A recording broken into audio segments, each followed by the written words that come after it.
London, November 1888. The city was already afraid. The Whitechapel murders had stopped 3 weeks earlier. No arrest, no explanation, no body ever identified as the killers. Just silence, the way a held breath is silence. The city had exhaled too soon. On the 14th of November, a woman named Clara Ashworth was found in a narrow passage off Aldgate. She was lying on the ground, arms at her sides, as though she had simply stopped. Her dress was undisturbed. There was no blood, not on her, not on the ground. Nothing that suggested a struggle, nothing that suggested she had fought, or run, or even understood what was happening. Except for 2 things: a small puncture wound, precise and clean, on the left side of her neck, and a symbol on the wall above her, burned into the brick. No char marks, no smell of smoke, just the shape, angular, geometric, as if it had always been there, as if the wall itself had decided to remember something. Detective Inspector James Hale was called to the scene the morning after. He was 43 years old and had seen most of what London offered in the way of death. He had a reputation for being methodical in a city that preferred its investigators to be theatrical. He spent a long time looking at the symbol. 18 inches across, 7 lines, meeting at precise angles. Nothing he recognized from any gang, any cult, any case he'd worked. He had it copied by a constable with steady hands, then copied it again himself, twice, noting the depth of the burn, the width of each line, the exact angle where they intersected. He pressed his palm flat against the brick beside it. The wall was cold, not the cold of November, something else.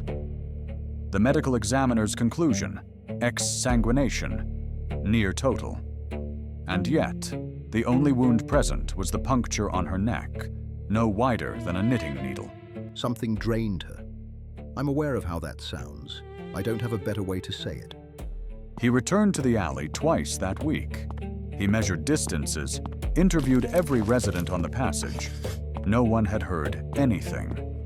No one had seen anyone enter or leave. The symbol had not been there the previous evening. 3 residents confirmed it independently. 3 weeks later, a second body. A clerk named Samuel Voss found in a courtyard in Southwark. Lying on the ground, no signs of struggle, arms still at his sides, same puncture on the neck, same absence of blood, and on the wall above him, burned into the stone, the same symbol, identical, as if traced from the first. Hale stood there with both notebooks open, comparing the drawings side by side. The angles matched to the degree, the proportions matched, the depth of the burn matched. He had a suspect. He didn't have a face, but he had a method, precise, repeatable, deliberate. Someone was doing this. Someone would do it again. His job was to be there first. It was the 3rd murder that complicated everything. February 1889. A seamstress, Ellen Marsh, found in Bermondsey. 3rd body, 3rd symbol. But this time, there was a witness. A night watchman named George Price had been making his rounds when he passed the alley. He reported seeing a figure crouched beside the woman, not attacking her, not fleeing, just present. Hands on her shoulders, as though trying to lift her or wake her. Hale interviewed Price 3 times. The clothes were wrong. Not a coat, not a jacket, nothing I had a name for. Dark fabric, smooth, like nothing made around here. And when I called out, it didn't run.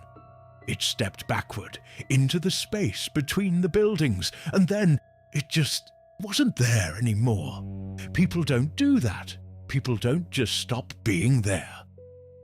Hale wrote 4 pages of notes after that interview. He crossed out 3 of them. Was the figure the killer? caught after the act, or something else.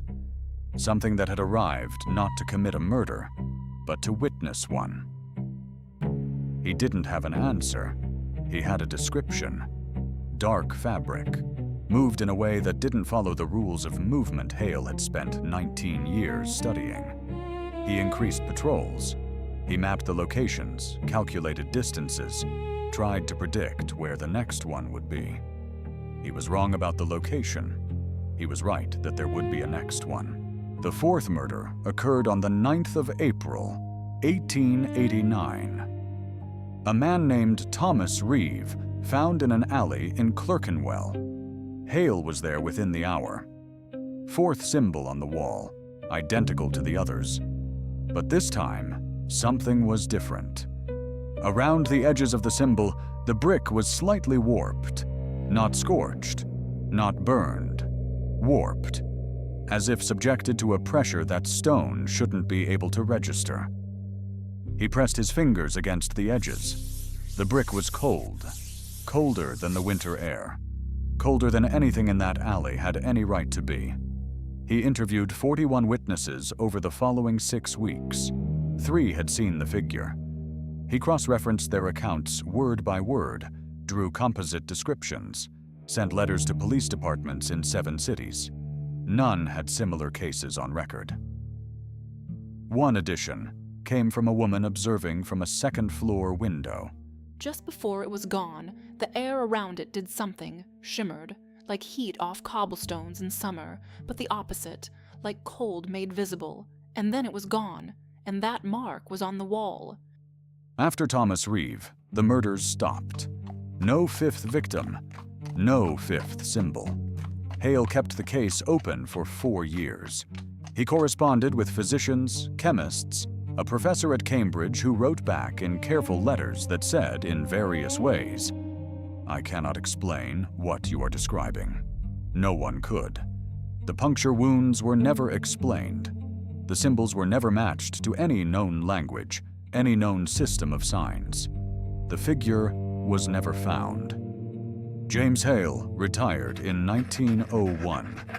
His 7 notebooks were archived. The final page of the last one contained a single entry. 4 victims, no name, no face. He was always one step ahead. I spent 4 years looking. The symbol means something. I am certain of it. The cold around it. The precision of it. There is an explanation. Whoever reads these notes after me, find it. In March of 2025, more than a century later, a construction crew working on a renovation in Clerkenwell broke through a section of original Victorian brickwork. They were not prepared for what was behind it. A body, lying on the ground, preserved in a condition that made no scientific sense given the age of the plaster sealing the wall. A small puncture wound on the left side of the neck, no blood, and above it, burned into the stone, a symbol, angular, geometric, 7 lines meeting at precise angles, identical to the 4 documented in the Hale case files. Materials held in archive, never publicly reproduced. But there was a second symbol, fresh, on the opposite wall. The brick around its edges was warped. The stone was cold to the touch.